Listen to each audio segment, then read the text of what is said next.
तो आज हम लोग स्टार्ट करते हैं इक्विवेलेंस क्लास। तो सबसे पहले हम ये बताएंगे द इक्विवेलेंस क्लास ऑफ ए।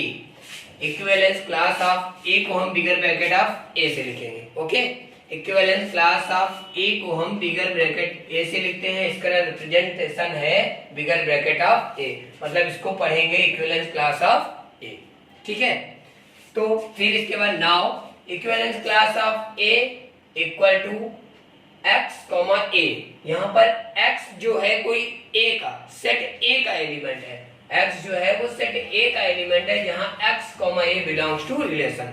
ठीक है, जहाँ पर x, a जो होगा वो रिलेशन से ही बिलोंग कर रहा होगा। ठीक है, R must be equivalence relation, जो कि यहाँ पर ये दिया है, ये जो रिलेशन R है ये इक्विवेलेंस रिलेशन होना बहुत आवश्यक है। ठीक है, तो हम यहाँ पे ये बताने के बाद पहले हम इससे एक एग्जांपल सॉल्व करते हैं। ठीक है, पहले हम ये एग्जांपल करेंगे, उसके बाद हम इसकी बात करते हैं। ओके, चलिए हम एक एग्जांपल लगाते हैं। ठीक है, अब यहाँ पे ये ध्यान रखना कि इक्विवेलेंस क्लास में ये जो रिलेशन है ये R का ही होना चाहिए। ठीक है, कोई प्रॉब्लम तो नहीं। मतलब जैसे ये लिखा है इक्विवेलेंस क्लास ऑफ ए, मान लो इक्विवेलेंस क्लास ऑफ 5 भी ले सकते हैं। ठीक है, या इक्विवेलेंस क्लास ऑफ शिवम, ठीक है, ये भी हम लिख सकते हैं। ठीक है, तो ये ब्रैकेट के अंदर लिख देंगे Shivam, closure bracket of Shivam, मतलब इक्विवेलेंस क्लास ऑफ शिवम। ठीक है, आ रहा है समझ में?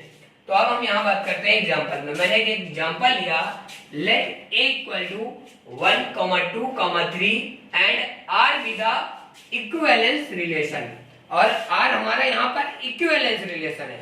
ठीक है, a given by r equal to 1, 1, 2, 2, 3, 3, 1, 2 and 2, 1। तो मैंने इक्विवेलेंस रिलेशन लास्ट लेक्चर में बताया। अगर वो चीज नहीं आता तो हमारा लास्ट वाला लेक्चर पहले देखें। ओके, पहले बता देते हैं थोड़ा इक्विवेलेंस रिलेशन है या नहीं, ये भी कैसे, ये भी देखो। इसमें मैंने इक्विवेलेंस रिलेशन चेक करके दिखा रहे हैं कैसे इक्विवेलेंस रिलेशन है। इक्विवेलेंस रिलेशन के लिए मैंने रिफ्लेक्सिव बताया था, सिमेट्रिक बताया था एंड ट्रांजिटिव। देखो रिफ्लेक्सिव के लिए 1, 1, 2, 2, 3, 3, 1, 2 एंड 2, 1 रिफ्लेक्सिव हो गया। ठीक, सिमेट्री चेक करते हैं, 1, 1 है, 1, 1 का अपोजिट भी होगा, 2, 2 वो भी है, 3, 3 वो भी 1, 2 का अपोजिट 2, 1 भी इसमें है। तो ये सिमेट्रिक भी। अब ट्रांजिटिव के लिए उठाते हैं, 1, 1 उठा लिया।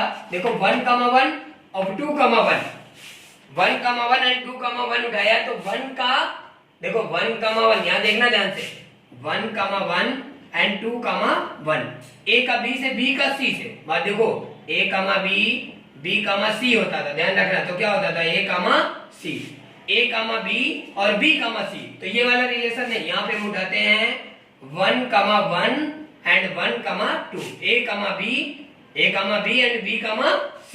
तो यहाँ पे क्या होगा, a, c हो जाता है 1, 2। वो देखो इसमें रिप्रेजेंट है 1, 2 है या नहीं, इसमें है। अब उठाते हैं 3, 3, 2, 2 उठा लिया और 2, 1। देखो a b b c है या नहीं, a b b c, तो a c 2, 1 वो उसमें है, 2, 1 इसमें है या नहीं। अब उठा लेते हैं 1, 2, 2, 1, 1, 2, 2, 1 ले लिया। 1, 2, 2, 1 में देखो 2, 1 मतलब 1, 1 वो भी उसमें है। इसका मतलब ये इक्विवेलेंस रिलेशन है। बात समझ में आई कि नहीं? तो ये हमारा इक्विवेलेंस रिलेशन तो हो गया। ठीक है, अब ये बोला था कि ये रिलेशन देखो given by r equal to this relation find the equivalence class of 1, 2 and 3। तब जब ये इक्विवेलेंस रिलेशन गिवन है तब हमको फाइंड करना है इक्विवेलेंस क्लास ऑफ 1, 2, 3। तो सबसे पहले हम बात करते हैं इक्विवेलेंस क्लास ऑफ 1 की।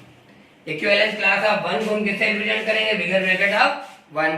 ओके, अब हम लिखते हैं इक्विवेलेंस क्लास ऑफ 1।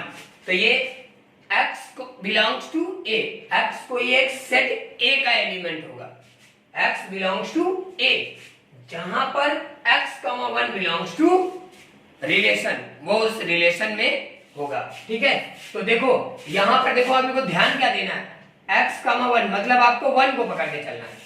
इस रिलेशन में देखो जहां जहां 1 आया है तो देखो यहां पर है 1 और कहां है, यहां पर है। तो इसका पहले का एलिमेंट क्या हो गया, 1 और 2, 1 और 2 हुआ, इसका मतलब इक्विवेलेंस क्लास ऑफ 1 का जो होगा वो 1 और 2 होगा। बात समझ में आई कि नहीं? इक्विवेलेंस क्लास ऑफ 1 अगर आपको निकालना है तो आपको देखना है जो बाद में मतलब लास्ट में 1 1 कहां पर है, यहां पर है और यहां पर है, तो यहां पे लिख दो, चाहो तो लिख दो 1 1 एंड 2 1। तो इक्विवेलेंस क्लास ऑफ 1 बना क्या, 1 2, तो वो हो गया 1 2। ओके, अब हम बात करते हैं equivalence class of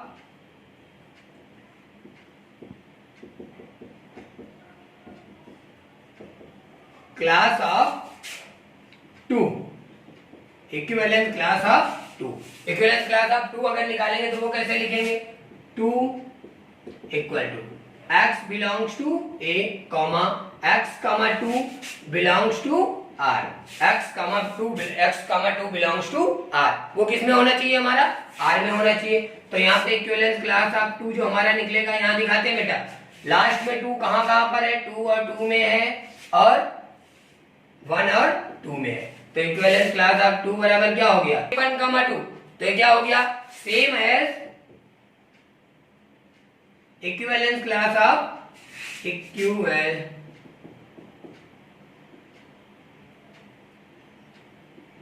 equivalence class of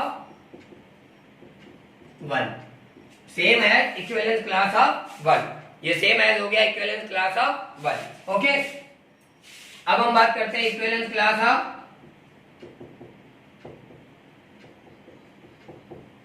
class of 3, equivalence class of 3। तो यहां पर इक्विवेलेंस क्लास ऑफ 3 देखो क्या होगा, वो जो होगा इसको हम लिखेंगे equivalence class of 3 equal to x belongs to a, x 3 belongs to r। तो इक्विवेलेंस क्लास ऑफ 3 बेटा हमारा क्या आएगा, वो हो जाएगा, अब देखो 3 कहां पर है, लास्ट में एक ही जगह है, 3 3, तो वो क्या आ जाएगा 3। सेम बेटा उल्टा भी इसका पूछ सकता है, अपोजिट भी, कि 3 का क्लास क्या होगा, 3 का इक्विवेलेंस क्या होगा, तो वो भी हम इसी से निकाल लेंगे। मतलब हमने निकाला अभी equivalence class of 1 2, equivalence class of 2 1, same है इक्विवेलेंस क्लास ऑफ 1। सेट के अंदर एलिमेंट लिखे तो दोनों क्या हो जाएंगे, सेम हो जाएंगे। इक्विवेलेंस क्लास ऑफ 3 निकाला, वो हमारा क्या निकल के आया। अब हम बात करते हैं, ये जो मैंने लिखा है, देखो अभी अगर कोई प्रॉब्लम हो रही हो शिवम, इसमें आगे हम क्या करेंगे, करेस्पॉन्डिंग, ये जो हमें पॉइंट दिया हुआ है, corresponding to every element in A there is an equivalence class. मतलब जो करेस्पॉन्डिंग टू एवरी एलिमेंट, मतलब प्रत्येक element there in a equivalence class of A, मतलब उस सेट का जो हर एक एलिमेंट होगा, उस सेट का प्रत्येक element corresponding to every element of in A का प्रत्येक एलिमेंट उस इक्विवेलेंस क्लास में होगा, मतलब रिलेशन रख रहा होगा। उस इक्विवेलेंस क्लास का प्रत्येक एलिमेंट उस सेट के एलिमेंट से रिलेशन रख रहा होगा, मतलब कुछ ना कुछ संबंध जरूर रखेगा, वो उस सेट में होगा। ओके, ये बात समझ में आई। अब देखो सेकंड में क्या लिखा, any two equivalence class either identical, ये बात ध्यान देना, आइदर आइडेंटिकल और डिसजॉइंट, आइदर आइडेंटिकल और disjoint. Any two equivalence class, देखो यहां पे कोई भी दो इक्विवेलेंस क्लास या फिर इक्वल हो सकती हैं या फिर अपोजिट, मतलब डिसजॉइंट हो सकती है या फिर डिसजॉइंट। तो देखो इक्विवेलेंस क्लास ऑफ 1 क्या आई, 1 2, इक्विवेलेंस क्लास ऑफ 2 क्या आई, वो भी 1 2 है, तो ये दोनों इक्वल हो गई। अब यहाँ पे देखो इक्विवेलेंस क्लास ऑफ 2 क्या आई, 2 1, इक्विवेलेंस क्लास ऑफ 3 क्या आया, 3। डिसजॉइंट है कि नहीं, वही लिखा है, any two equivalence class either identical और डिसजॉइंट, मतलब या फिर वो आइडेंटिकल होगी, एक समान होगी, या फिर विपरीत होगी, अलग होगी। ठीक है, इसके बाद the collection of equivalence class form a partition of set, मतलब अगर सारे इक्विवेलेंस का कलेक्शन कर दें, अगर सारे इक्विवेलेंस का कलेक्शन कर दें तो वो हमें सेट मिलेगा, वो हमें सेट ए मिल जाएगा। देखो करते हैं, अगर इन सभी का यूनियन ले लें, अगर मान लो ये सेट है हमारा, इसमें A1 मिला, A2 मिला, A3 मिले, 3 इक्विवेलेंस क्लास मिली और इन सबका यूनियन कर लिया जाता है तो हमारा फिर से सेट 1 2 3 मिल जाएगा। वो हमारा सेट क्या मिल जाएगा 1 2 3। देखो अगर यहाँ पे equivalence class of 1 1 2, equivalence class of 2 2 1 मतलब 1 2, इक्विवेलेंस क्लास ऑफ 3 3 और सबका यूनियन कर दोगे तो हमारा फिर से सेट क्या मिल जाएगा ए मिल जाएगा। वो हमारा सेट क्या मिलेगा ए। बात समझ में आई कि नहीं? मतलब इक्विवेलेंस क्लास के सारे पार्टीशन का क्या करते हैं यूनियन ले ले तो वो हमें क्या मिल जाता है, वो हमें मिलता है सेट ए। ठीक है, अब हम बात करते हैं एक क्वेश्चन की। ठीक है, इस क्वेश्चन में क्या बोला है देखो, सो दैट, ये हमारा बोर्ड में पूछा गया है। ठीक है, ये क्वेश्चन बोर्ड में पूछा गया है। ठीक है, एनसीईआरटी का बहुत ही एग्जाम इंपॉर्टेंट क्वेश्चन माना जाता है। ठीक है, रिलेशन एंड फंक्शन के जो हैं कुछ क्वेश्चन इससे पूछे जाते हैं। ठीक है, और बहुत ध्यान से समझना, इन क्वेश्चनों में जो भी प्रॉब्लम है तो बता रहा ये क्वेश्चन अधिकतर पूछा गया है। ठीक है, बोर्ड में भी पूछा गया था, 2010 में ये पूछा गया था। Okay, so that are on the set a equal to x belongs to z, comma जब x बिलोंग कर रहा है वो कहां बिलोंग कर रहा है 0 से 12 के बीच में, मतलब 0 and 12 in including, 0 and 12 in including, 0 और 12 को भी इंक्लूड किया गया। तो सॉल्यूशन देखो हमारा, एंड ये और भी दिया है आगे, given by r equal to a comma b, ऐसा एक रिलेशन है a comma b, mod of a minus b is multiple of 4, मतलब mod of a minus b जो होगा वो मल्टीपल ऑफ 4 होगा। ठीक है, तो देखो फिर आगे, इज एन इक्विवेलेंस रिलेशन, मतलब ये जो रिलेशन है वो कैसा है इक्विवेलेंस रिलेशन है। Also find the equivalence class of 1, इसके अलावा हमें ये भी निकालना है कि इक्विवेलेंस क्लास ऑफ 1। पहले तो हमें प्रूव करना है कि ये रिलेशन कैसा है, इक्विवेलेंस रिलेशन है। ठीक है, उसके बाद हमें फाइंड करना है equivalence class of 1। Okay, question समझ में आया? अगर क्वेश्चन समझ में आया तो अब देखो इसका solution. Equivalence class of 1, equivalence class of 1 क्या होगा इसको आप लिखा, तो equivalence class of 1 equal to x belongs to a, x belongs to a, जहां x, 1 belongs to relation, x, 1 belongs to relation, वो एक रिलेशन में होगा। तो देखो यहां पर ये जो है ये क्या था mod of a minus b, mod of a minus b मतलब ये क्या है, ये a है ये b है, तो mod of x minus 1 is multiple of 4, ये किसका मल्टीपल होगा 4 का, इन मल्टीपल ऑफ 4। तो यहाँ पे 4 के मल्टीपल इस सेट में देखो पहले कौन कौन से एलिमेंट आएंगे, इस सेट में जो एलिमेंट मिलेंगे 0 1 2 3 4 5 6 7 8 9 10 11 एंड 12, ये हमारे एलिमेंट इस सेट में होंगे, मतलब इसमें कोई भी एलिमेंट हम ले सकते हैं। अब क्योंकि बोला है मल्टीपल ऑफ 4, तो मल्टीपल ऑफ 4 क्या होगा 0 होगा, 4 होगा, 12 होगा और 8 होगा।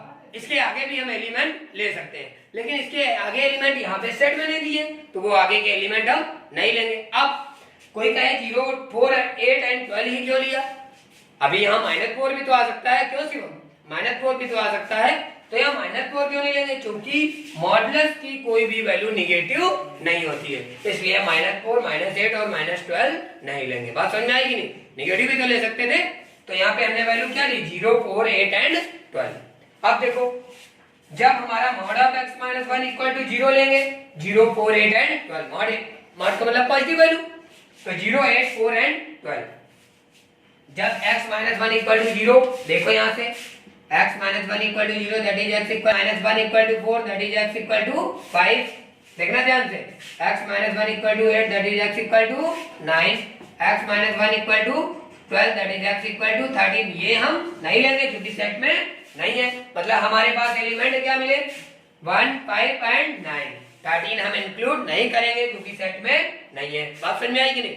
तो हमारा जो इक्विवेलेंस क्लास ऑफ 1 होगा वो किसके किसके साथ रखा होगा 1 5 9, तो इक्विवेलेंस क्लास ऑफ 1 जो हो गया वो होगा 1 5 एंड 9। ओके, चलो नेक्स्ट क्वेश्चन पूछा गया है, prove that the relation R on the set n cross n defined by a comma b are C comma D, A comma B related है सी कॉमा डी से, which implies A plus D equal to B plus C.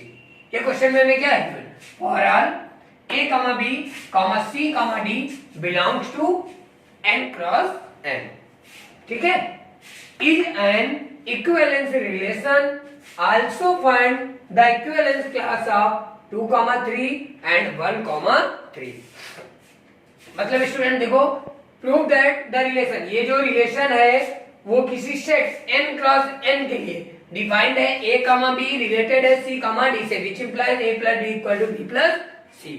Okay, तो हमें दिखाना है a comma b और c comma d ये Cartesian product of n cross n। n cross n का मतलब 11th में आप लोगों ने पढ़ा होगा कार्टेशियन प्रोडक्ट। कार्टेशियन प्रोडक्ट पता है या नहीं पता है? नहीं पता हो तो बताया जाए, सेट्स का कार्टेशियन प्रोडक्ट कैसे करते हैं बताएं।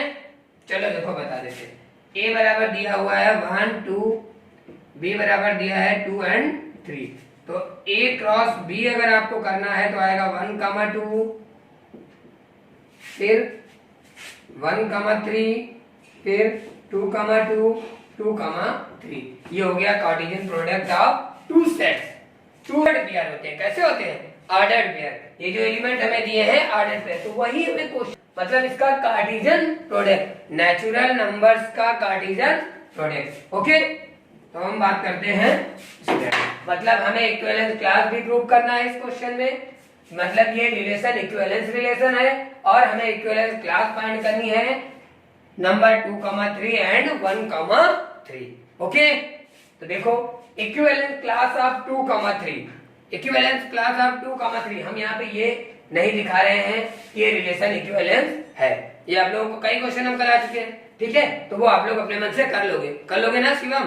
क्लास ऑफ 2, 3 वो हो जाएगा, इसको हम लिखेंगे बिगर ब्रैकेट ऑफ 2, 3, ठीक है।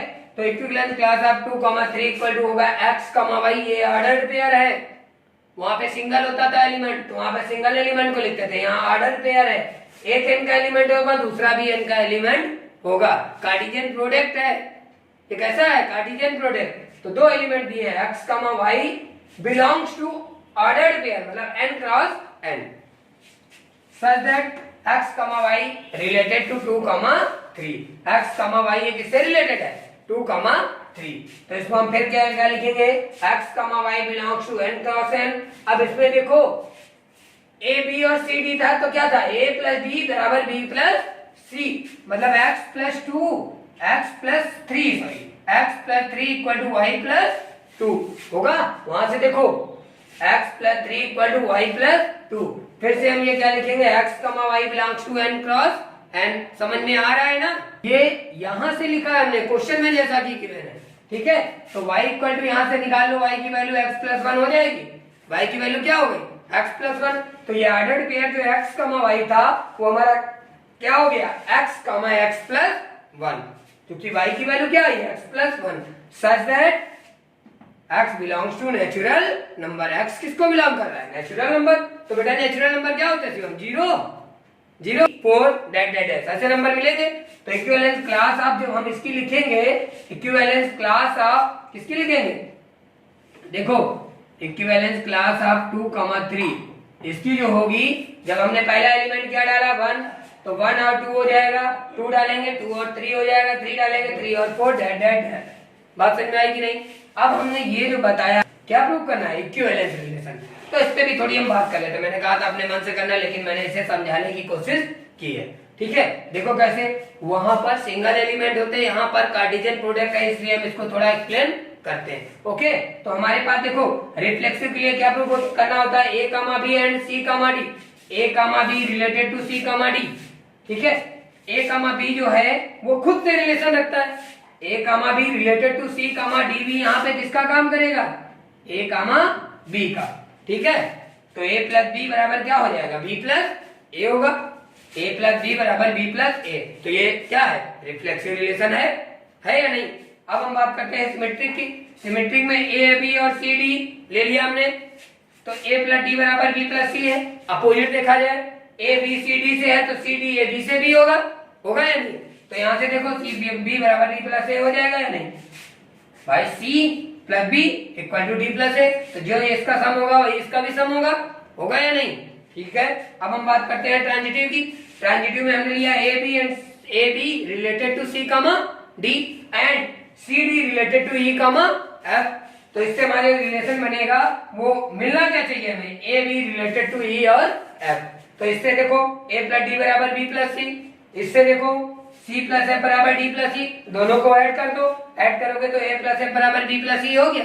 देखो ये हमारा मिल गया, ये हमारा मिल गया, ए और B related to E comma F. इसका मतलब ये इक्विवेलेंस रिलेशन हो गया, ये भी मैंने बता दिया।